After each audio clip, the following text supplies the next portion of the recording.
നമ്മൾ ഓരോരുത്തരും ആത്മാർത്ഥമായി പരിശ്രമിക്കണേ എന്ന് എന്നെയും നിങ്ങളെയും ഓർമ്മപ്പെടുത്തുകയാണ്, വസിയത്ത് ചെയ്യുകയാണ്. അള്ളാഹു നമ്മയെല്ലാം അവൻ്റെ ഉത്തമരായ സ്വാലിഹീങ്ങളായ അടിമകളിൽ ഉൾപ്പെടുത്തി അനുഗ്രഹിക്കുമാറാകട്ടെ.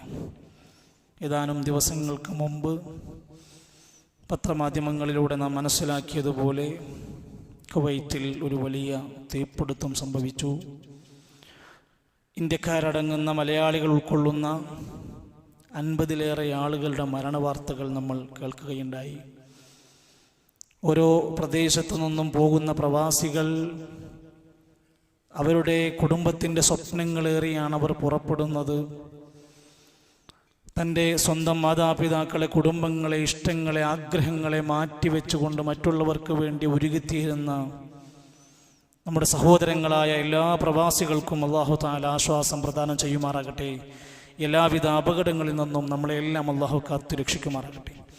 10,000-കണക്കിന് ഹാജിമാർ കേരളത്തിൽ നിന്ന് പുറപ്പെട്ട് ലോകത്തിൻ്റെ വിവിധ രാജ്യങ്ങളിൽ നിന്ന് ലക്ഷക്കണക്കിന് ഹാജിമാർ സംഗമിക്കാനിരിക്കുന്ന മഹാസംഗമമായ അറഫ വരാനിരിക്കുമ്പോൾ അല്ലാഹുവേ, സുരക്ഷിതമായി അവർക്കത് പൂർത്തീകരിക്കാനുള്ള തൗഫീഖ് നീ നൽകണമേ റഹ്മാനെ.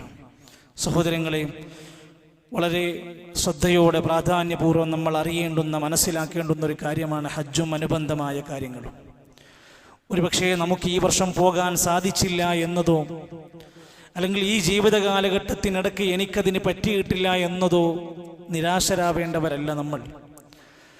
ഹാജിമാർക്ക് ഒരുപാട് മഹത്വങ്ങളുണ്ട്, ഹാജിമാർക്ക് ഒരുപാട് ഗുണങ്ങളുണ്ട്. അത് കിട്ടണമെങ്കിൽ നമ്മൾ നേരത്തെ നിയ്യത്ത് വെച്ച് അതിനുവേണ്ടി ഒരുങ്ങി, അതിനു വേണ്ടുന്ന ഒരുക്കങ്ങൾ ചെയ്തു വെച്ച് പ്രാർത്ഥനയോടുകൂടെ നമ്മുടെ അവസരത്തിന് വേണ്ടി കാത്തിരിക്കണം.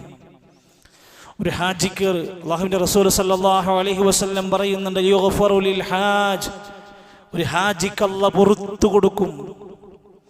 വലിമൻ ഇസ്തഗ്ഫറ ലഹുൽ ഹാജ്, ഒരു ഹാജി ആർക്കൊക്കെ വേണ്ടി ഇസ്തിഗ്ഫാർ നടത്തുന്നുണ്ടോ അവൻക്കൊക്കെ പുറത്തു കൊടുക്കും.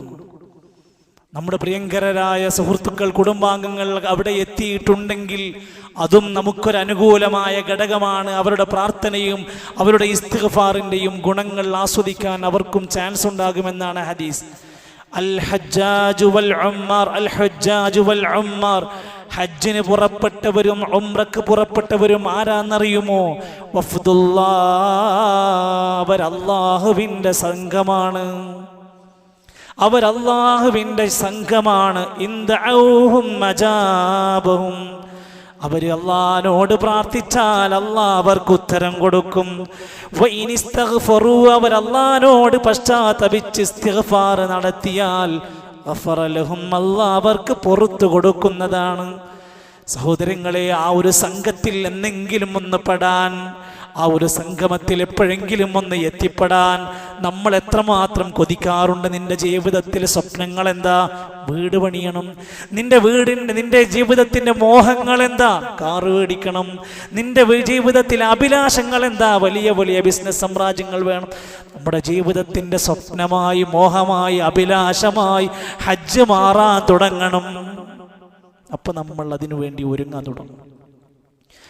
ഇസ്ലാമിൻ്റെ ഏറ്റവും ശ്രേഷ്ഠമായ അമലാണ് ജിഹാദ്. അതിനെ കവിച്ചു വെക്കുന്ന മറ്റൊന്നില്ലെങ്കിൽ നബി കരീം സല്ലല്ലാഹു അലൈഹി വസല്ലം പഠിപ്പിച്ചു, ലാകിന്ന അഫ്ളൽ ജിഹാദി വ അജ്മല, എന്നാൽ ജിഹാദിനോളം അല്ലെങ്കിൽ ജിഹാദിനേക്കാൾ ശ്രേഷ്ഠമായ മനോഹരമായ ഒന്നുണ്ട്.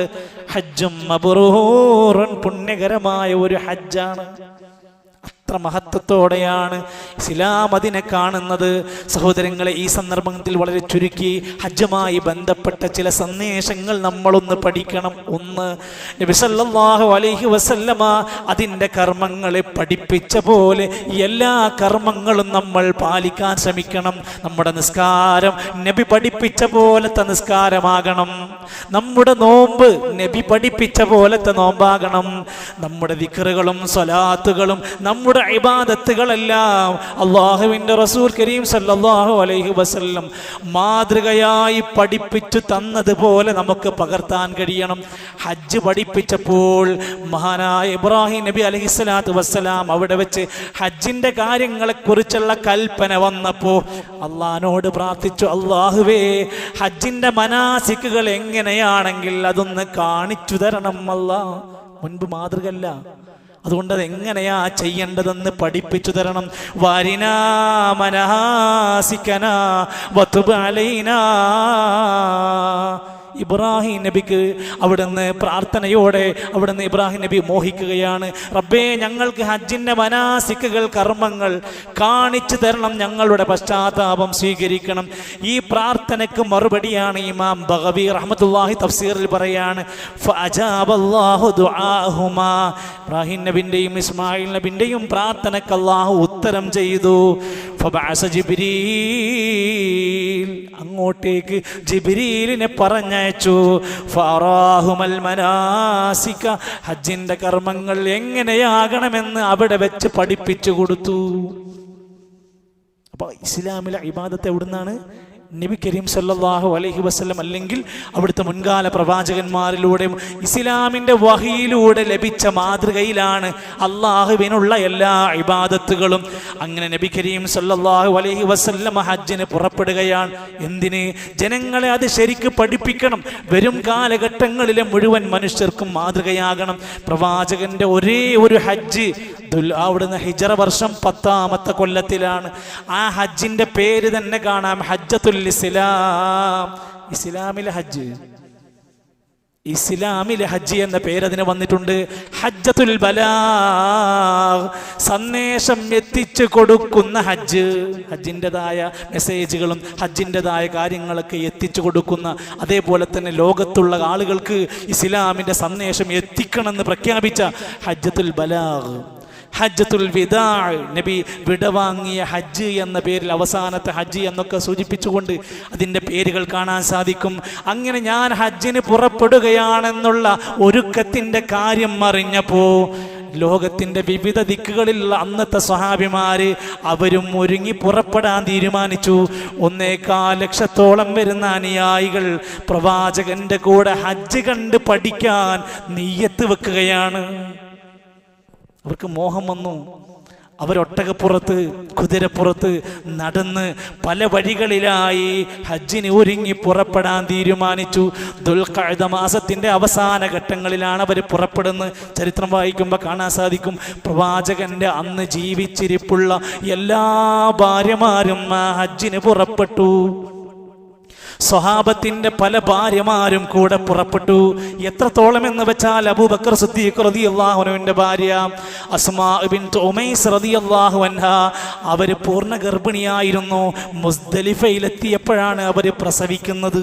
പൂർണ്ണ ഗർഭിണിയായ അവരിവരെ ആ ഹജ്ജിൻ്റെ മോഹം വെച്ച് പുറപ്പെട്ട് വഴിയിൽ വെച്ച് പ്രസവിച്ച് അവരും ഹജ്ജിൻ്റെ കർമ്മങ്ങൾ പൂർത്തിയാക്കുന്ന കഴിയാവുന്ന മേഖലയിലൊക്കെ ഒരു പങ്കെടുക്കുന്നുണ്ട്. ആ ഹജ്ജിലൂടെ നബി കരീം സല്ലല്ലാഹു അലൈഹി വസല്ലം അവിടുന്ന് പറഞ്ഞ് ചെയ്ത് കാണിച്ചു കൊടുത്തിട്ട് അവിടുന്ന് പറഞ്ഞു, ഖുദൂ അന്നീ മനാസികക്കും, ഹജ്ജിൻ്റെ കർമ്മങ്ങൾ എന്നിൽ നിന്ന് കണ്ട് പഠിച്ചോളൂ, സ്വീകരിച്ചോളൂ. അവനവന് ഇഷ്ടത്തിനനുസരിച്ച്, അവനവൻ്റെ നാട്ടിലത്തെ ഭൂരിപക്ഷത്തിനനുസരിച്ച്, ആരെങ്കിലും എവിടെങ്കിലും എന്തെങ്കിലും പറയുന്നതിനനുസരിച്ച് ഇസ്ലാമിൽ ഒരു ഇബാദത്ത് പൂർണ്ണമാകില്ല. അതിന് ദലീൽ വേണം, അതിന് പിൻബലം വേണം. അതുകൊണ്ട് നിങ്ങൾ ഹജ്ജ് ചെയ്ത് പഠിക്കേണ്ടത് എന്നിൽ നിന്ന് കണ്ട് പഠിച്ച് നിങ്ങൾ അങ്ങനെ ചെയ്യണം. ഇതെല്ലാത്തിലും നമുക്ക് ബാധകമാണ്. 2, ഹജ്ജ് എന്ന് പറയുന്ന ആ കർമ്മം നടക്കുന്നത് സൗദി അറേബ്യയിലാണ്. പക്ഷേ അവിടെ എത്താത്ത നമുക്ക് അതിൽ നിന്ന് പാഠങ്ങളുണ്ട്. ഹജ്ജിന്റെ പ്രഖ്യാപനം തൗഹീദാണ്. ഹജ്ജ് എന്താ പ്രഖ്യാപിക്കുന്നത്? അല്ലാഹു വല്ലാതെ ആരാധ്യനില്ല. ലബ്ബൈക അല്ലാഹുമ്മ ലബ്ബൈക ലബ്ബൈക ലാ ശരീക ലക ലബ്ബൈക. തൽബിയത്ത്, ആ ഒറ്റ സന്ദേശം മതി മനുഷ്യരെ. അല്ലാഹുവേ, നിന്റെ വിളിക്കിതാ ഞാൻ ഉത്തരം നൽകുകയാണ്. നീ ആരാണ്? ലാ ശരീക ലക്, പങ്കുകാരില്ലാത്തവനാണ്. അമ്പിയാക്കന്മാര് നിന്റെ പങ്കുകാരല്ല, ഔലിയാക്കന്മാര് നിന്റെ പങ്കുകാരല്ല. ഒരാളിലും ഞാൻ പങ്കുവെക്കൂല, എല്ലാ ഇബാദത്തും നിനക്കെന്ന് പ്രഖ്യാപിക്കുകയാണ്. ഒരു പക്ഷേ നമുക്ക് തോന്നിപ്പോകാം, അവിടെ ഹജറുൽ അസ്വദിനെ ചുംബിക്കുന്നുണ്ടല്ലോ, അത് ഹജറുൽ അസ്വദിനെ ആരാധിക്കുകയല്ലേ? അല്ല, അത് പ്രവാചകൻ അത് സുന്നത്തായി പഠിപ്പിച്ചു.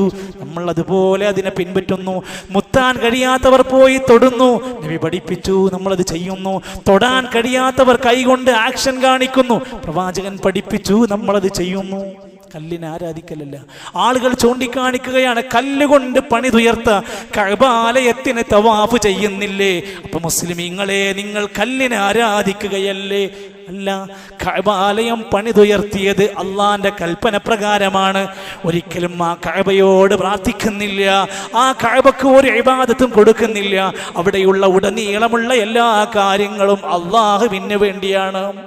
മാത്രമല്ല, വത്തഖിദൂ മിൻ മഖാമി ഇബ്രാഹീമ മുസല്ലാ, ഇബ്രാഹിം നബി അലൈഹിസ്സലാമിന്റെ മഖാം എന്നറിയപ്പെടുന്ന കഅബാലയം പണിതുയർത്താൻ തുടങ്ങുമ്പോൾ എണീറ്റ് നിന്ന് കല്ലൊക്കെ കൈമാറിയ ആ മഖാം ഇബ്രാഹിമിന്റെ പിന്നിൽ നിസ്കാരമുണ്ട്. അതൊരിക്കലും മഖാം ഇബ്രാഹിമിനെ ആരാധിക്കലല്ല. എന്നാൽ എല്ലാ കർമ്മങ്ങളെയും തെറ്റിദ്ധരിപ്പിക്കുന്ന ജനവിഭാഗം എല്ലാ കാലത്തുമുണ്ട്.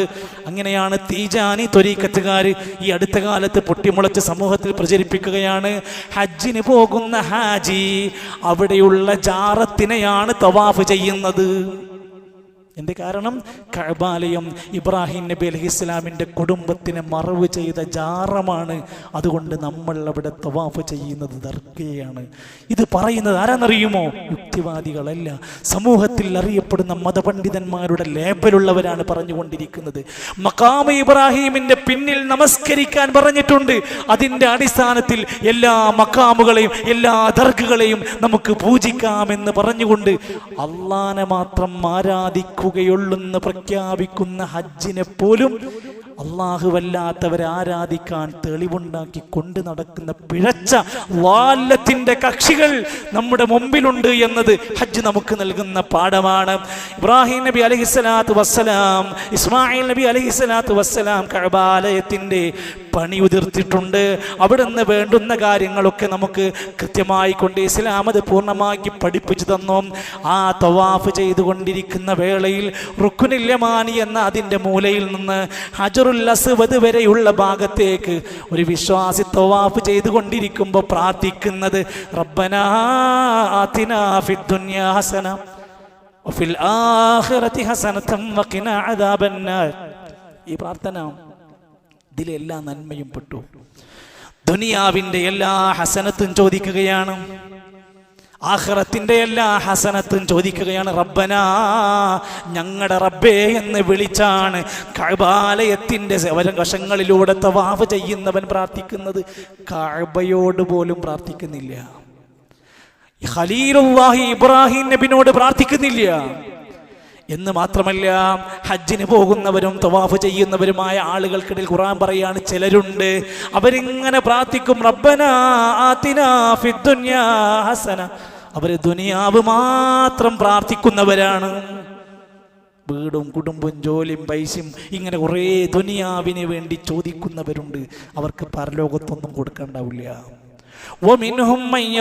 എന്ന ചില മനുഷ്യരുണ്ട്, റബ്ബനാ ആതിനാ ഫിദ്ദുനിയാ ഹസന, ദുനിയാവിൽ ഞങ്ങൾക്ക് ഹസനത്ത് തരണേ അല്ലാ, വഫിൽ ആഖിറതി ഹസന, ഞങ്ങൾക്ക് പരലോകത്തിൽ ഹസനത്ത് തരണം, വഖിനാ അദാബന്നാർ, നരകത്തിൽ നിന്ന് ഞങ്ങളെ രക്ഷിക്കണമെന്ന് ഈ വേളയിലെല്ലാം പ്രാർത്ഥിക്കുന്ന ചിലരുണ്ട്.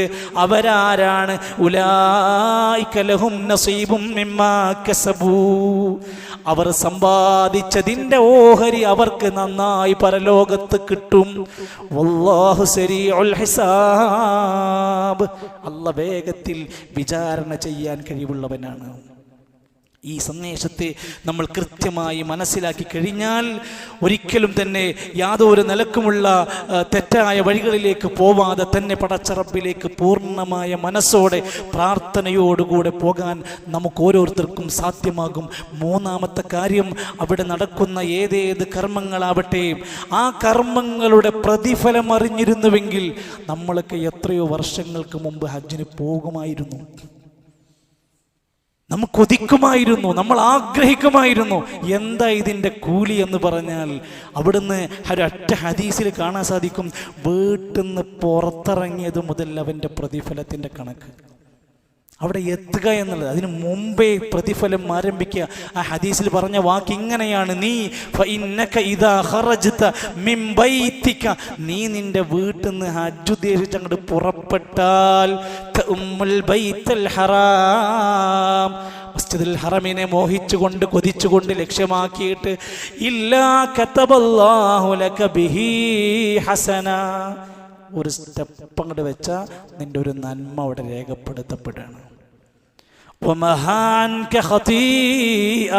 നിന്റെ ഒരു പാപം അതിലൂടെ മായ്ക്കപ്പെടുകയാണ്. എത്ര കിലോമീറ്റർ ആ മനുഷ്യൻ താണ്ടിയിട്ടുണ്ടോ അത് തന്നെ മതി അയാളുടെ അത്രയും പാപങ്ങൾ പൊറുക്കപ്പെട്ട് നന്മ രേഖപ്പെടുത്തും. തവാഫ് കഴിഞ്ഞാൽ ഒരു 2 റക്അത്ത് നമസ്കാരമുണ്ട്.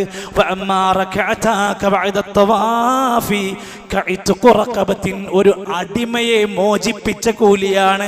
മിൻ ബനി ഇസ്മായിൽ, ഇസ്മായിൽ സന്താന പരമ്പരയിൽപ്പെട്ട. അന്നത്തെ കാലത്ത് വമ്പിച്ച പ്രതിഫലം പറയാൻ സൂചിപ്പിക്കുന്ന വാക്കാണ് അടിമ മോചനം എന്ന് പറഞ്ഞാൽ. ആ പ്രതിഫലമാണ് പറഞ്ഞത്. ഒരു തവാഫ് ചെയ്ത് 2 റക്അത്ത് നിസ്കരിച്ചാൽ ബനു ഇസ്രായേൽ ഇസ്മായിൽ നബിന്റെ സന്താന പരമ്പരയിൽപ്പെട്ട ഒരാളെ മോചിപ്പിച്ച, അടിമയെ മോചിപ്പിച്ച കൂലിയാണ്.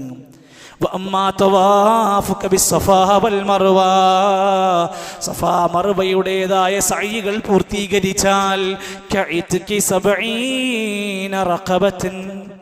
70 അടിമകളെ മോചിപ്പിച്ചവന്റെ പ്രതിഫലമാണ്. അറഫയിൽ ചെന്ന് അന്നേ ദിവസത്തെ അറഫന്റെ കൃത്യമായ സമയം പാലിച്ച് അവിടെ അല്പസമയമെങ്കിലും ചെലവഴിക്കാൻ കഴിഞ്ഞാൽ, അതുകൊണ്ടാണല്ലോ ആംബുലൻസുകളിലും ICUവിലുള്ള രോഗികളെയും എല്ലാവരെയും അവിടെ എങ്ങനെയെങ്കിലും ആ ഹജ്ജിന്റെ മുഖ്യ ചടങ്ങിലേക്ക് എത്താൻ ധൃതിപ്പെട്ടുകൊണ്ട് അവരെ കൊണ്ടുവരുന്നു. ആ അറഫയിൽ ഒരടിമ സമ്മേളിച്ചാൽ ഭൂമിയിലെ മണൽത്തരികളോളം പാപം ചെയ്തവന് പുറത്തു കൊടുക്കും. ഭൂമിയിലെ മണൽത്തരികളോളം പാപം ചെയ്തവനുണ്ടെങ്കിൽ, അക്കൂട്ടത്തിലുണ്ടെങ്കിൽ അവന് പുറത്തു കൊടുക്കും. ആകാശത്തുനിന്ന് പെയ്യുന്ന മഴത്തുള്ളികളോളം പാപം ചെയ്താലും, കടലിലെ നുരയും പതയോളം പാപം ചെയ്തവനാണെങ്കിലും, അറഫയിൽ എത്തിപ്പെട്ടവിടെ ഹജ്ജിന്റെ കർമ്മം ചെയ്യാൻ കഴിഞ്ഞാൽ അവന് പാപമോചനമുണ്ട്. തലമുടി അവസാനം മുണ്ടനം ചെയ്യുന്ന കർമ്മമുണ്ട്. തലമുണ്ടനം ചെയ്യുന്നവന് അവന്റെ തലമുടിയിൽ നിന്ന് എത്രയാണോ കൊഴിഞ്ഞു വീഴുന്നതെങ്കിൽ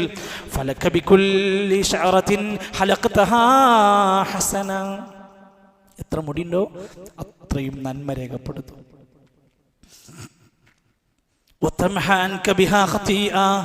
എത്ര തലമുടിയിൽ നിന്ന് രോമങ്ങൾ എത്രയാണോ അവിടെ വീഴുന്നത് അത്രയും പാപങ്ങൾ അവന് പുറത്തു കൊടുക്കും.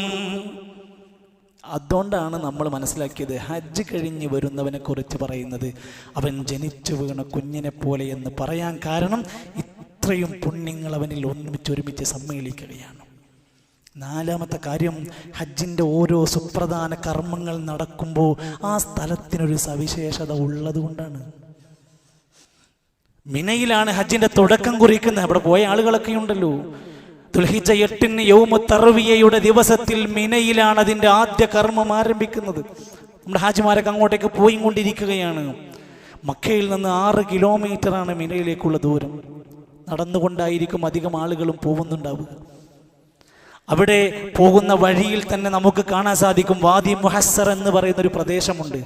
അബ്രഹത്ത് രാജാവിൻ്റെ കഅബാലയം പൊളിക്കാനുള്ള വ്യാമോഹം കൊണ്ട് വന്നിട്ട് ആനപ്പടയെ നശിപ്പിച്ച വാദി മുഹസ്സർ ആ മിനയുടെ പരിസരത്താണ്.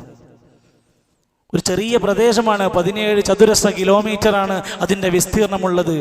നബി സല്ലല്ലാഹു അലൈഹി വസല്ലം തങ്ങൾ രേഖപ്പെടുത്തി പറയുന്നുണ്ട്, മജറുൽ കബശ് എന്നറിയപ്പെടുന്ന ഇബ്രാഹിം നബി അലൈഹിസ്സലാം പൊന്നുമോനെ അറുക്കാൻ കൊണ്ടുപോയി കിടത്തിയതും പകരമായി ആടിനെ അറുത്തതുമായ സ്ഥലം മിനയുടെ ഭാഗത്താണ്. ആ മിനയുടെ തൊട്ടടുത്ത പരിസരത്ത് ഒരു പള്ളി കാണാൻ സാധിക്കും, മസ്ജിദുൽ ഹൈഫ് എന്ന്. ആ ഹൈഫ് എന്ന മസ്ജിദിൽ 70ഓളം അമ്പിയാക്കന്മാർ നിസ്കരിച്ച പള്ളിയാണെന്നാണ് ചരിത്രം പറയുന്നത്. 70ഓളം പ്രവാചകന്മാരുടെ സ്പർശമേറ്റ മണ്ണാണ് ആ പള്ളിയെന്ന് ചരിത്രം പറയുന്നുണ്ട്.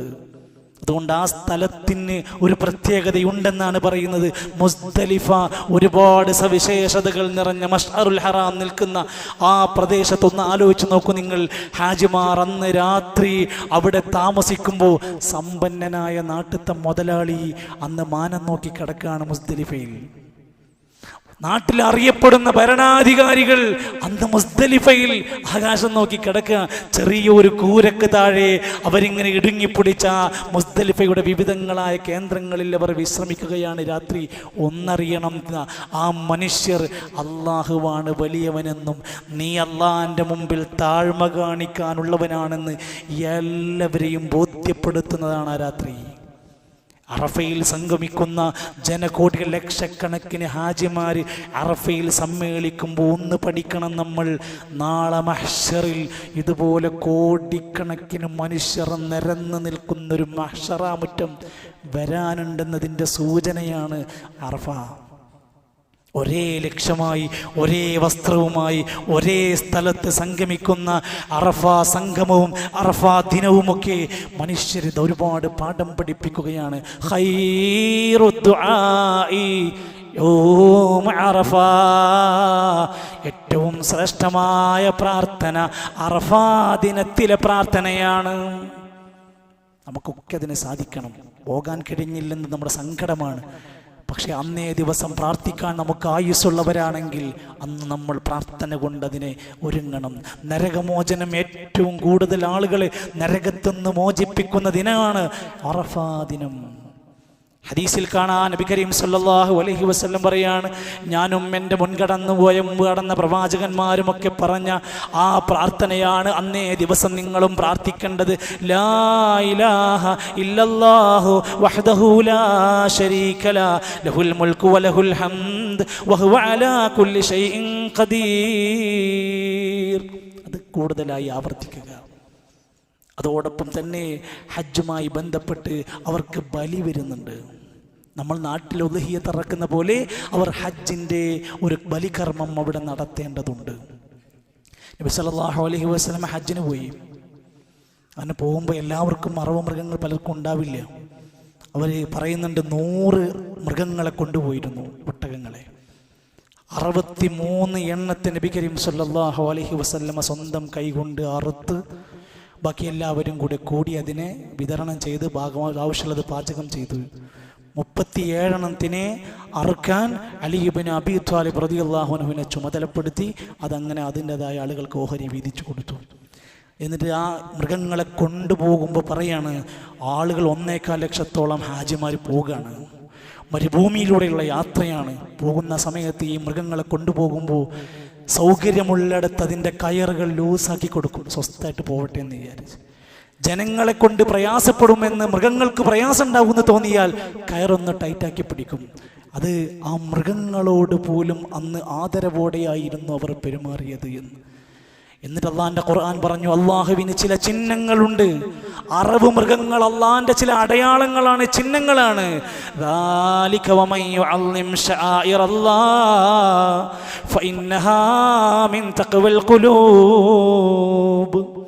അള്ളാഹിന്റെ ചിഹ്നങ്ങളോട് ഒരു ബഹുമാനം, ആദരവ് സൂക്ഷിക്കുന്നുണ്ടോ, കൽബിൽ ഈമാനും തഖ്വയും ഉണ്ടെന്നതിൻ്റെ അടയാളമാണ്. നമ്മുടെ ഉദ്ഹിയ്യത്തിന്റെ മൃഗത്തിനെ കാണാത്തവർ കാണണം. വെള്ളം കൊടുക്കാൻ കഴിയുന്നവർ വെള്ളം കൊടുക്കണം, കുളിപ്പിക്കാൻ കഴിയുന്നവർ കുളിപ്പിച്ചു കൊടുക്കണം, ഭക്ഷണം കൊടുക്കാൻ പറ്റുന്നവർക്ക് അതിന് നന്നായി ഭക്ഷണം കൊടുക്കണം. നല്ല ഒരു ബഹുമാനത്തിൻ്റെ ആദരവിൻ്റെ സൂചകമായി ആ ഉളുഹിയത്തിൻ്റെ ഉരുവിനെ സംരക്ഷിക്കാൻ നമുക്ക് കഴിയണം. അങ്ങനെ ഇസ്ലാമിലെ ഏതേത് കർമ്മങ്ങൾ നിങ്ങളെടുത്ത് വായിച്ചാലും എല്ലാ കാലഘട്ടത്തിലും അജയ്യമായി നിലനിൽക്കുന്ന ഏത് നാട്ടുകാർക്കും ഏത് പ്രദേശക്കാർക്കും സ്വീകരിക്കാൻ പറ്റാവുന്ന മൂല്യവത്തായ ഈ ആശയത്തെ മനസ്സറിഞ്ഞ് ഹൃദയ സാന്നിധ്യത്തോടെ സ്വീകരിച്ച് അള്ളാഹുവിൻ്റെ മുമ്പിൽ കീഴ്പ്പെടാനും വരും ആയുസ് ലഭിക്കുന്ന നാളുകളിൽ അള്ളാഹുവിൻ്റെ പരിശുദ്ധമാക്കപ്പെട്ട ആ മണ്ണിലേക്ക് എത്താനും അത്തരം ഇസ്ലാമിക സമ്മേളനങ്ങളിലേക്ക് സംഗമങ്ങളിലേക്ക് എത്താനുമൊക്കെ മോഹിച്ചും പ്രാർത്ഥിച്ചും നമുക്ക് കഴിയാൻ സാധിക്കണം. അള്ളാഹു നമ്മെ എല്ലാം ലക്ഷ്യത്തിലെത്താൻ നല്ല മുറാദുകളൊക്കെ ഹാസിലാക്കി കിട്ടാൻ അള്ളാഹു നമ്മെ എല്ലാം സഹായിക്കുമാറാകട്ടെ.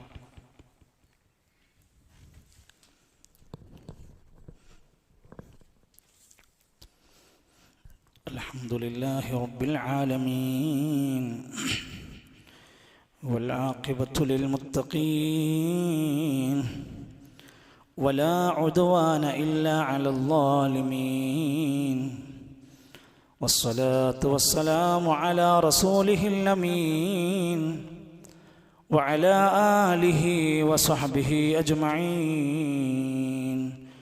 أيها الإخوة والأخوات أوصيكم وإياي ثانيا بتقوى الله. അള്ളാഹുവിൻ്റെ ദൃഷ്ടാന്തങ്ങളെ ഉൾക്കൊണ്ടുകൊണ്ട് പ്രവാചകൻ്റെ സുന്നത്തുകളെ പാലിച്ചുകൊണ്ട് ജീവിക്കാൻ ഒരിക്കൽ കൂടി എന്നെ നിങ്ങളെയും ഓർമ്മപ്പെടുത്തുകയാണ്, വസിയത്ത് നൽകുകയാണ്. അള്ളാഹു നമ്മെ എല്ലാം അനുഗ്രഹിക്കുമാറാകട്ടെ. ഹജ്ജുമായും അനുബന്ധ കർമ്മങ്ങളുടെയും മഹത്വവും ശ്രേഷ്ഠതയുമൊക്കെ മനസ്സിലാക്കുമ്പോൾ ഹജ്ജിനോടനുബന്ധിച്ച് നൽകുന്ന അള്ളാഹു നമുക്ക് നൽകിയ ഒരു സന്തോഷവേളയാണ് പെരുന്നാൾ. ആ ബലിപെരുന്നാളിൻ്റെ അടുത്തേക്ക് നമ്മൾ എത്തുമ്പോൾ ഏറ്റവും ആദ്യം നമ്മുടെ മനസ്സിൽ ശ്രദ്ധിക്കേണ്ടത് തൊട്ടടുത്ത ദിവസം ദുൽഹിജ്ജ 9 നമുക്ക് നോമ്പിൻ്റെ ദിവസമായിരിക്കും. നിർബന്ധമാണെന്നല്ലെങ്കിൽ പോലും റസൂൽ സല്ലല്ലാഹു അലൈഹി വസല്ലം വളരെ ശ്രേഷ്ഠമായി പഠിപ്പിച്ച സുന്നത്ത് നോമ്പുകളുടെ കൂട്ടത്തിലെ ഷറഫാക്കപ്പെട്ടൊരു നോമ്പാണ് യൗമ അറഫ, അറഫ ദിനത്തിലെ നോമ്പ്. സ്വഹാബത്തിലെ പല ആളുകളും അറഫയുടെ സവിശേഷത ചോദിച്ചു, എന്താ പത്ര കൂലി? ഫഖാല നബിയു സല്ലല്ലാഹു അലൈഹി വസല്ലം, പ്രവാചകൻ മറുപടി കൊടുത്തു, യുകഫിറു സനതൽ മാദിയ വൽ ബാഖിയ, കഴിഞ്ഞ കാലത്തെയും കഴിഞ്ഞ ഒരു വർഷത്തെയും വരാനിരിക്കുന്ന ഒരു വർഷത്തെയും പാപങ്ങൾ പൊറുക്കപ്പെടുന്നതാണ് ആ ഒരൊറ്റ പകലിലെ നോമ്പ്. ആ ഹദീസിന്റെ ഷർഹ് വായിക്കുമ്പോൾ പണ്ഡിതന്മാർ രേഖപ്പെടുത്തുന്നുണ്ട്, കഴിഞ്ഞ ഒരു വർഷത്തെ പാപം പൊറുക്കുന്നു പറഞ്ഞാൽ നമ്മുടെ ജീവിതത്തിൽ സംഭവിച്ചു പോയ തെറ്റുകൾ പൊറുക്കപ്പെടുന്നതാണ്. വരാനിരിക്കുന്ന ഒരു വർഷക്കാലത്തെ പാപം പൊറുക്കുമെന്ന് പറഞ്ഞാൽ എന്താണ്? വിശദീകരണത്തിൽ ഉലമാക്കന്മാർ പറയാണ്, ഒന്നുകിൽ വരാനിരിക്കുന്ന ഒരു വർഷക്കാലം അവനെ പാപങ്ങളിൽ നിന്ന് അള്ളാഹു സുരക്ഷിതനാക്കും, അല്ലെങ്കിൽ ഏതെങ്കിലും നിലക്ക് അബദ്ധവശാൽ സംഭവിക്കുകയാണെങ്കിൽ അത് ഈ നോമ്പ് കൊണ്ട് പരിഹരിക്കപ്പെടും. തെറ്റു ചെയ്യാനുള്ള ചാൻസാണ് എന്നല്ല അതിനർത്ഥം.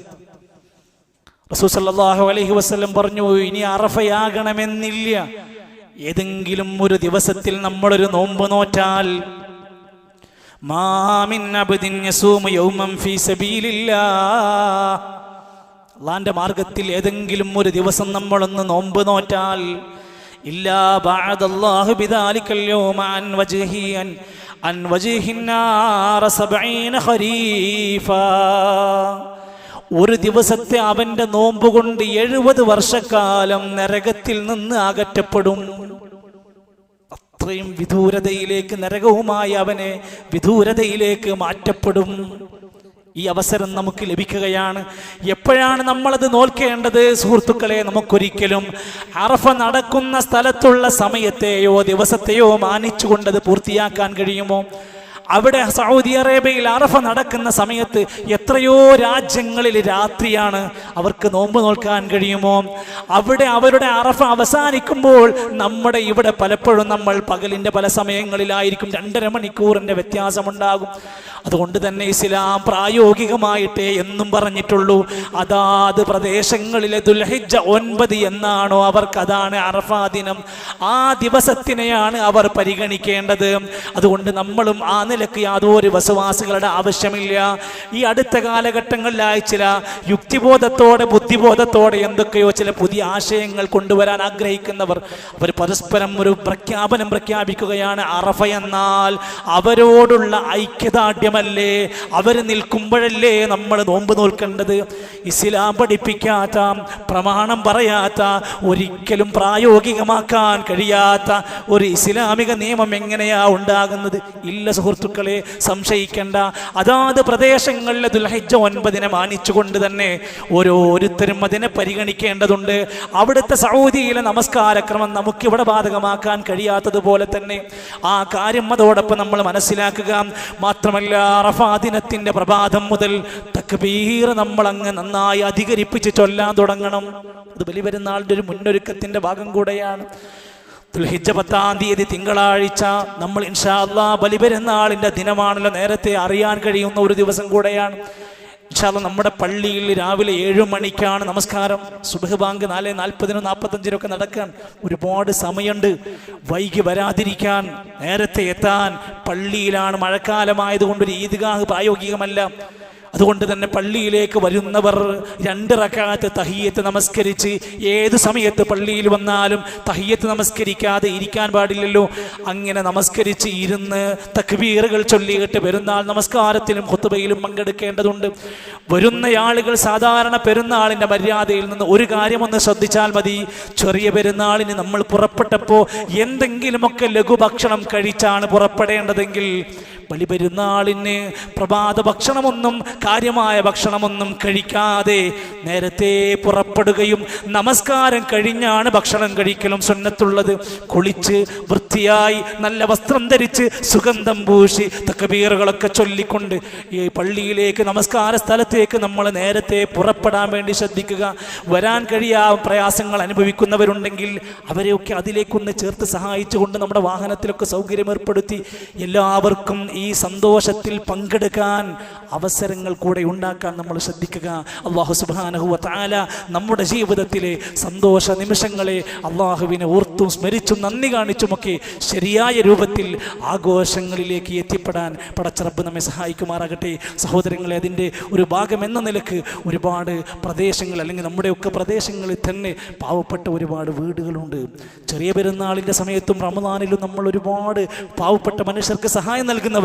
പക്ഷേ ബലിപെരുന്നാളെത്തുമ്പോൾ ആരും ആരെയും സഹായിക്കാനൊന്നും ഒരുങ്ങി പുറപ്പെടാറില്ല. നമ്മൾ നമ്മുടെ പള്ളിയുടെ കീഴിൽ പാവപ്പെട്ട വീടുകളെ തെരഞ്ഞു പിടിച്ച് അവർക്ക് 500 രൂപയുടെ ഒരു പെരുന്നാൾ കിറ്റ് കൊടുക്കാൻ ഇൻഷാ അല്ലാഹ് ആലോചിച്ചിട്ടുണ്ട്. നിങ്ങളൊക്കെ സാധ്യമാകുന്നവരൊക്കെ അന്നേ ദിവസത്തെ അവർക്ക് ആവശ്യമായ ഭക്ഷണ വിഭവങ്ങൾ, മഹല്ലുകളിൽ നിന്ന് മാംസം ലഭിക്കുമായിരിക്കാം, പക്ഷെ അതുകൊണ്ട് മാത്രം കഴിക്കാൻ കഴിയില്ലല്ലോ. അങ്ങനെ പ്രയാസപ്പെടുന്നവരുടെ വീടുകളെ കണ്ടെത്തി ഒരു 500 രൂപയുടെ കിറ്റ് സ്പോൺസർ ചെയ്യാൻ കഴിയാവുന്നവരൊക്കെ ഈ ഒരു പുണ്യദിനങ്ങളിൽ ആ കാര്യം കൂടെ ഓർക്കണമെന്ന് സൂചിപ്പിക്കുകയാണ്. പള്ളിയുടെ പുറത്ത് സംഘാടകർ നിങ്ങളുടെ കാത്തിരിക്കുന്നുണ്ടാകും, അവരെ നിങ്ങൾ നിരാശപ്പെടുത്തരുത് എന്ന് സൂചിപ്പിക്കുകയാണ്. എല്ലാവരും അള്ളാഹുവിൻ്റെ മാർഗത്തിലുള്ള ഇത്തരത്തിൽ നമ്മുടെ നന്മകളിലൊക്കെ മുന്നോട്ട് വരിക. പടച്ചറപ്പിൻ്റെ സ്നേഹം, പടച്ചറപ്പിൻ്റെ ഇഷ്ടം നേടുന്ന കർമ്മങ്ങളിൽ നമ്മൾ മുന്നിട്ടുണ്ടാകണമെന്ന് സൂചിപ്പിക്കുകയാണ്. പെരുന്നാൾ നമസ്കാരത്തിൻ്റെ കാര്യം പ്രത്യേകമായി ശ്രദ്ധിക്കുക. ഇവിടെ വരാത്തവരുണ്ടെങ്കിൽ അവരോടൊക്കെ അതിൻ്റെ സമയം ഓർമ്മപ്പെടുത്തി എല്ലാവരെയും പങ്കെടുപ്പിക്കാൻ വേണ്ടി ശ്രമിക്കുക. ഈ സന്ദർഭത്തിൽ നമ്മുടെ അന്യസംസ്ഥാന തൊഴിലാളികൾക്ക് ഒരു ഈദ്ഗാഹ് എന്നുള്ളത് മറ്റൊരു നമസ്കാര സംവിധാനമോ ഇല്ലാത്തത് കൊണ്ട് തന്നെ എല്ലാവർക്കും നമ്മുടെ പള്ളിയിൽ തന്നെയാണ് സൗകര്യമെന്ന് കൂടെ ഓർമ്മപ്പെടുത്തുകയാണ്. അള്ളാഹുവിൻ്റെ മഹത്തരമായ നിഅമത്തുകളെ ഓർത്തും സ്മരിച്ചുകൊണ്ട് നന്ദിയുള്ളവരായി അള്ളാഹുവേ നീ ഞങ്ങളെല്ലാം മാറ്റി അനുഗ്രഹിക്കണമേ. പ്രയാസപ്പെടുന്ന ഞങ്ങളുടെ എല്ലാ സഹോദരങ്ങൾക്കും നീ ആശ്വാസം നൽകണമേ. പ്രവാസ ലോകത്തെ ദുരിതമനുഭവിക്കുന്ന ഞങ്ങളുടെ എല്ലാ സുഹൃത്തുക്കൾക്കും നീ സമാധാനം നൽകണമേ റഹ്മാനെ. അള്ളാഹുവെ എല്ലാവിധ അപകടങ്ങളിൽ നിന്നും ദുരന്തങ്ങളിൽ നിന്നും ഞങ്ങളെല്ലാം കാത്തുരക്ഷിക്കണമേ റഹ്മാനെ. ഫലസ്തീനിൻ്റെ മണ്ണിൽ ദുരിതമനുഭവിക്കുന്ന, പിടഞ്ഞു വീണ് മടിച്ചുകൊണ്ടിരിക്കുന്ന ഒട്ടനേകം മുഅ്മിനീങ്ങളുണ്ട് റബ്ബേ. നീ അവരെ രക്ഷിക്കുകയും സഹായിക്കുകയും ചെയ്യണമേ റഹ്മാനെ. ഇന്ത്യ രാജ്യത്ത് നിർഭയത്തോടെ സമാധാനത്തോടെ ജീവിക്കാൻ ഞങ്ങൾക്ക് തൗഫീഖ് പ്രദാനം ചെയ്യണമേ. മരണപ്പെട്ടു പോയ ഞങ്ങളുടെ പ്രിയപ്പെട്ടവർക്കെല്ലാം മഗ്ഫിറത്തും മർഹമത്തും നൽകണമേ.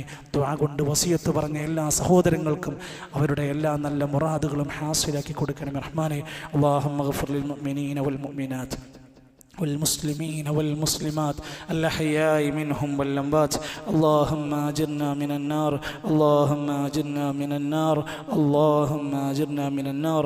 ربنا آمنا فاغفر لنا ذنوبنا وكفر عنا سيئاتنا وتوفنا مع الأبرار. ربنا آتنا في الدنيا حسنة وفي الآخرة حسنة وقنا عذاب النار. ربنا تقبل منا إنك أنت السميع العليم.